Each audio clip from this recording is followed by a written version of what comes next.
Hey, it's Aaron from GameEnthus.com, and this time I'm talking about the Fisheries of Gloucester. Are you ready, kids? Aye, aye, Captain! No, I'm already in the middle of the intro. I don't need you to... I can't hear you. Aye, aye, Captain! Oh, No, stop. who lives in a pineapple under the sea? No, I'm doing just fine. It's a little more... This is serious. I got this. Fisheries of Gloucester is being published by Dr. Finn's Games, and it's been designed by Steve Finn. With art from Ossi, Hiekkala, and Julián, Tunni. So the theme of Fisheries of Gloucester is it takes place during the 19th century New England fishing industry, where a whole bunch of people are trying to go out there and make a name for themselves and be successful at fishing, which would probably require you to catch a lot of fish and prove that you caught a lot of fish by showing that you caught a lot of fish. Not just saying you caught a lot of fish, because anybody can just say it. I can say, well, this big, but this is, you need to fish in that net. Well, that's what was needed thematically, but, literally. Let me just show you what the components are and sort of show you what the game is about. Fisheries of Gloucester is also a 2-player game. Plays in about 45 minutes, and it's for players about 14 and up. In terms of components, you're going to have some time markers. Thematically, the idea being competing boats, it's a 2-player game, are going to go out and try to maximize the amount of time they have to fish. You can't fish 24 hours. You have to, the maximum amount of time you can be out fishing is about 12 hours. And within those 12 hours, you are going to be spending time maneuvering your way through the water to hopefully get some fish and maybe stay out of some dangerous areas and earn some points on islands along the way. So on top of the player board for the yellow player and the blue player, you also have the game board, which I just pointed to and probably gave some indication of how the game might go. But I'll go over it again. No worries. Lobsters are going to essentially allow players to repeat one of the actions with the exception of a preservation card. And I did make a mistake before. The victory points are called helm, and you'll see these here on the preservation cards in addition to the islands. These are called chart cards, which will dictate what shapes players are allowed to take at the beginning of a day. These are the ocean tiles. There's 32 of them. These are going to dictate where your ship is able to sail. These are island cards and rough water cards. These two are going to be used in a variant. I'll be showing you what the more regular version of the game is. And this is an initiative card. Essentially, it's the first player marker. And here we have progress boards. Progress boards essentially are keeping up with the theme of the game, where you have a small grouping, a small fleet of ships, and they have to stay somewhat close to each other in order to aid and assist each other in retrieving as many fish as possible. What this essentially means is however far back, furthest to the left, your last ship is, you can only have your other ships out this far from it. So you can't have one yellow ship that hasn't even left the dock and then one way out here. That would greatly exceed the 3 spaces away. I'm going to go ahead and set up the rest of the board and then run you through a couple of turns.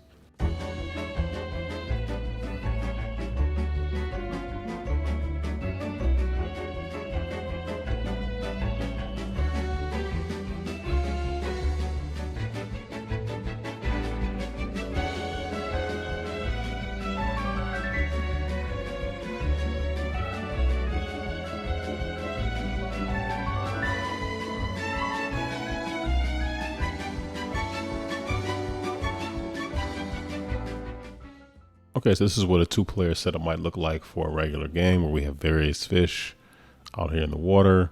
We have the yellow ship alternating different ports with the green ship.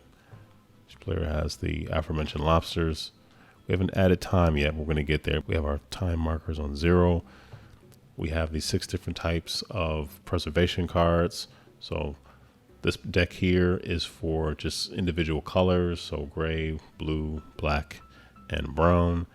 This one is you earn this one when you have 2 of the same type of fish, 2 different type of fish, 3 different type of fish, 3 of the same fish, 4 different type of fish. And you can see the different helm points or victory points for each one, as well as the ones that will increase your time and ones that will allow you to move your ship a little further, in addition to moving your ship further and then adding a specific ocean tile piece to the player board. So there's 6 days or rounds in Fisheries of Gloucester. On each day, 4 different phases take place. The first phase is taking ocean tiles. So you flip over this card, which will indicate to each player which pieces they are supposed to take. So each player would get a 2-piece. No biscuit though. Sorry about that. Also, you might notice that the second player, the non-starting player, has an additional piece. That's also part of the rules. The player that does not go first will get 1 additional ocean tile. The second phase is to add time. The first player gets to add 6 hours, which essentially thematically means you'll be fishing for 6 hours. The player that goes second will get 7 hours. And each player has a maximum of 12 hours they can have to take certain actions throughout the day. The third phase of a day or a round is to take turns. And on your turn, you're able to do one of 4 things on one of your turns. You are able to chart a course. Charting a course means you would take an ocean tile and you would place it in front of whatever ship you wish to move. Maybe I'll move this one. That will be charting a course. The second action that a player can take is, after charting a course, would be to sail. And sailing costs 1+ hours. So if I charted this course here for this ship, it would cost me 2 hours to move along that course. Players are only allowed to move orthogonally. So were I to move on this charted course, that would cost me 2 hours. So I go from 6 down to 4 hours for that turn. On another turn, I could, just some more detail about sailing. You're only allowed to go to ocean tiles you placed, or rough water spaces that are already on the board, or an island space. If you move onto a space with another ship, it will cost you 2 hours instead of the 1 hour per space.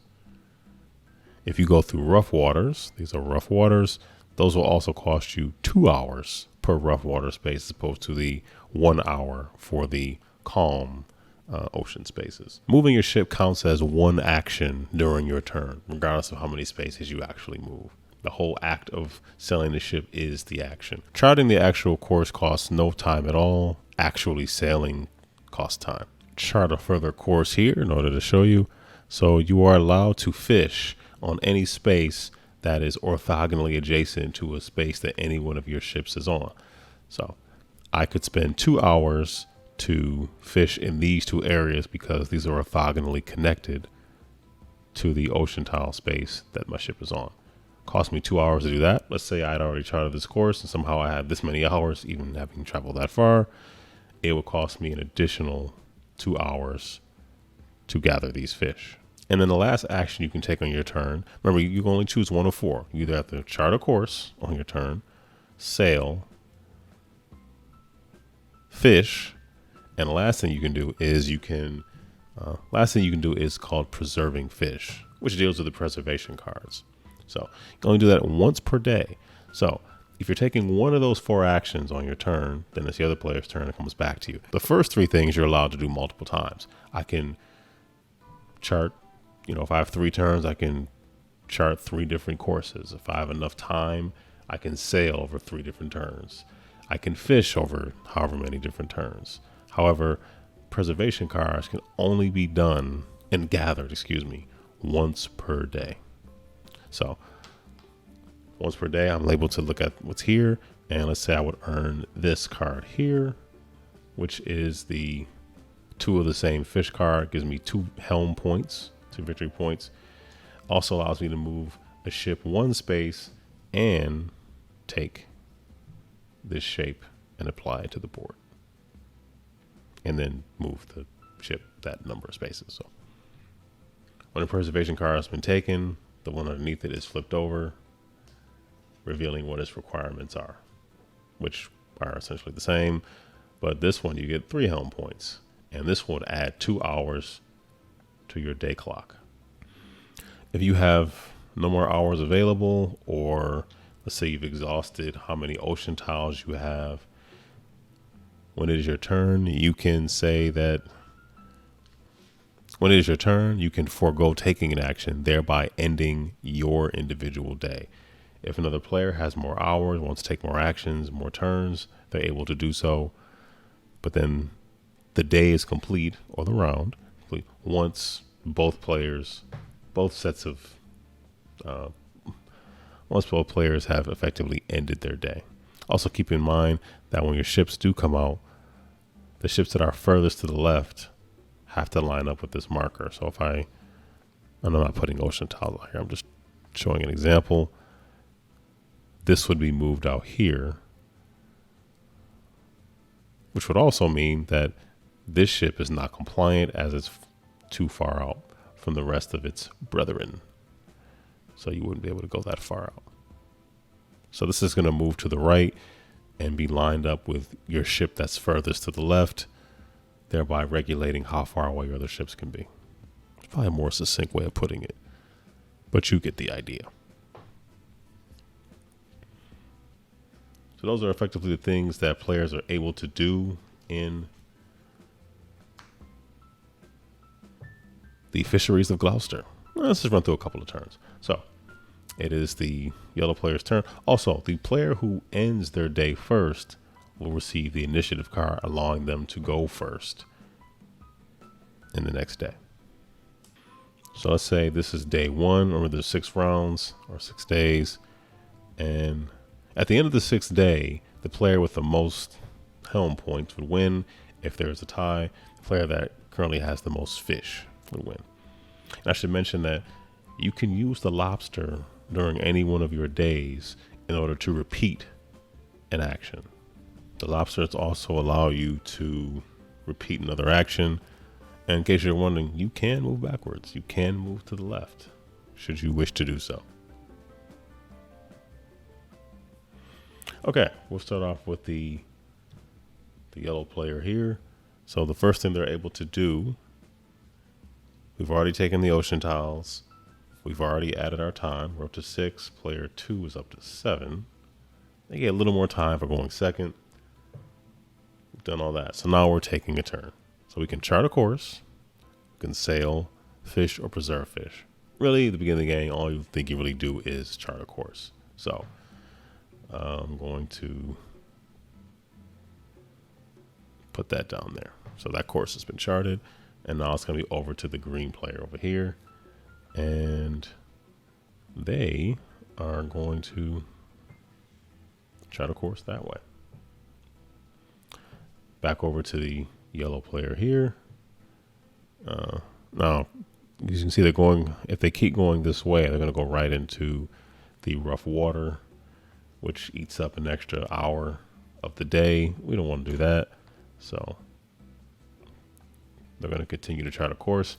Also, you probably might be wondering, are players allowed to move on to other players' ocean tiles? Yes. As I mentioned before, you can pass through other ships at an additional hour cost for moving through that space. Instead of 1 hour, it would take 2, which does add up, but that can happen. It would have to, just the way things are kind of tight. You're kind of being funneled in through these small gaps here, and then things open up a little bit here where you don't have quite as many rough waters. Also, I should mention, when you land on an island, you get the victory points. When you land on an island, your ship will remain there for the rest of the game. So if you don't want to lose a ship to an island, don't move there. Maybe with the exception of some of these on the far right here that are going to give you 3 victory points at the end of the game. 3 helm points. All right. So the yellow player put down another ocean tile, and the green player is going to do the same. Okay. Yellow player is going to continue just to keep charting this course. But it's also important to remember that you can only go so far. This might not have been the wisest move just because the other ships have to get out there as well. So I think we're back over to the green player, and they're going to want to put this here so they can leverage what the yellow player has already done, but get started with this ocean tile here. I'm back over to the yellow player. I can't have everybody going. I can't have the one ship get this far out just because it won't line up here. So the yellow player has exhausted all of their ocean tiles, whereas the green player still has 2 remaining, 2 of the single spaces. And they are going to put that down. So I have 6 hours. What can I do with my time? So if I go 1, 2, 3, 4, 5. If I spend 5 hours to sail out here, I can fish, but so back over to the yellow player, and they're going to get this thing started. So they're going to do some sailing. So 1, 2, 3, 4, 5. So they're going to eat up 5 hours on that turn, which is a lot, but you know, actually I can't do that.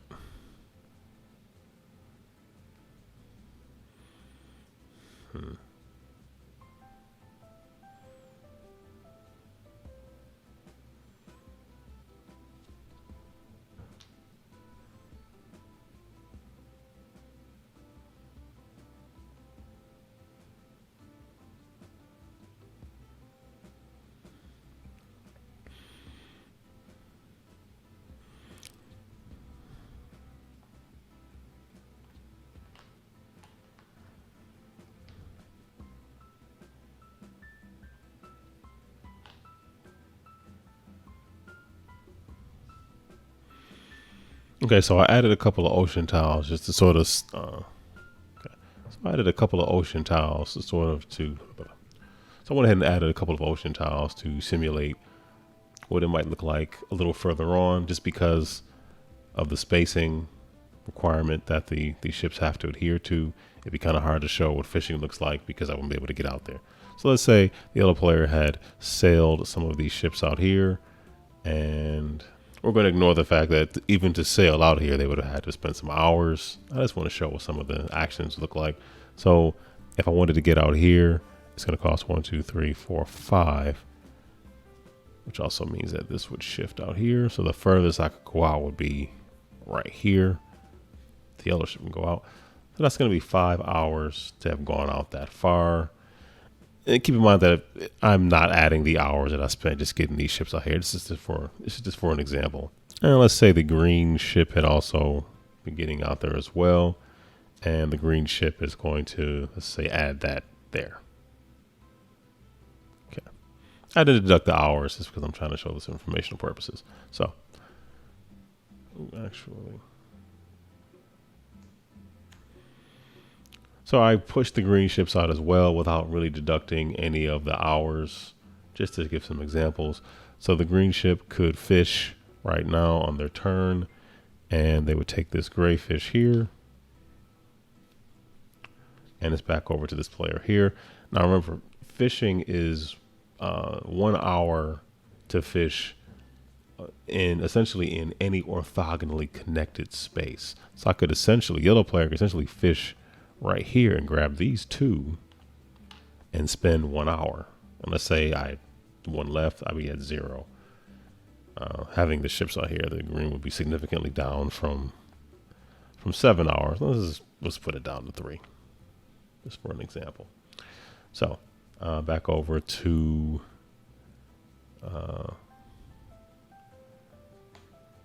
player there. So green is still charting the course to get a little bit further out, and we're going to go back over to yellow player, and they're going to preserve some fish because they want to get some points. So they have two of the same. They have two blues, so they're going to take this card here. They've earned that. They're going to flip this one over, which will be another variation of the two of the same fish, much like this one. This is worth 2 points. Allows the other player to move a ship and then take this piece and place it onto the board. So they're going to do that, and they're going to move one space without having to actually spend an hour to do so. It's kind of nice. So let's say green moved 2 more, which would also mean that this one will have to be here in order to do that. And they could essentially, I mean, this is crazy. They could spend 1 hour and get all 3 of these fish. Would you look at that? Now, they're at 0 for their hours. However, it's not over until it's over. So the yellow player essentially is finished. They can't move any further. There's obviously no fishing they can do. They're not really lined up for any more preservation cards. They're pretty much done for this day. The green player, on the other hand, can go ahead and earn this preservation card. Now, mind you, they qualify for 2 of the same. They also qualify for 3 that are not the same. It's kind of nice. So they get this, which gives them 3 points at the end of the game. They also get an additional 2 hours because of this card. They can stay in this day a little bit longer to try to better position themselves, potentially win the game. The yellow player most likely said, hey, I'm calling it a day. They really can't do anything else. That's it for them. They're going to stay the first player, but the green player did pretty well. So that's sort of an abridged example of those are some so those are some examples of how a day might go in the Fisheries of Gloucester, where you're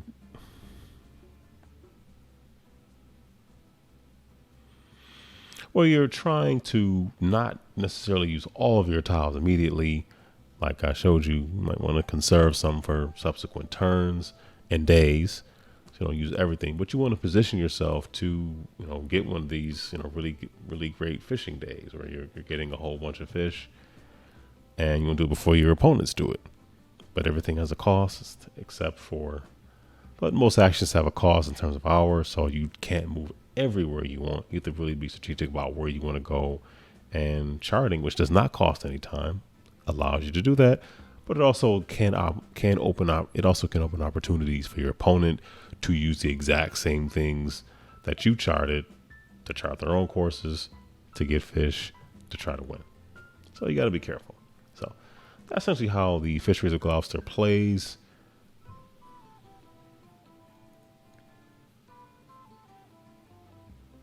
You have to be really mindful of the maximum distance that you can have from the rest of your ships, or at least the ship that's furthest back to the left, that's closest to the dock, essentially. While you might think on your turn you can do this, that, the third, you have to really set things up strategically in order to make sure that you've charted courses that are useful to you to get to the fish you want, to get to the islands, but that aren't too useful for your opponent. Or if it is in front of them, if you're blocking their way, it's going to cost them an additional hour to go through you to get to some of the other things they want to get to. So it gets really interesting. And that's essentially how the Fisheries of Gloucester plays. Fisheries of Gloucester is a pretty tight 2-player game where you have a pretty small board, where you're really focused and honing in on maximizing each turn you have so that you can get what you need without completely setting up your opponent. So less nautical nonsense, more nautical nuance.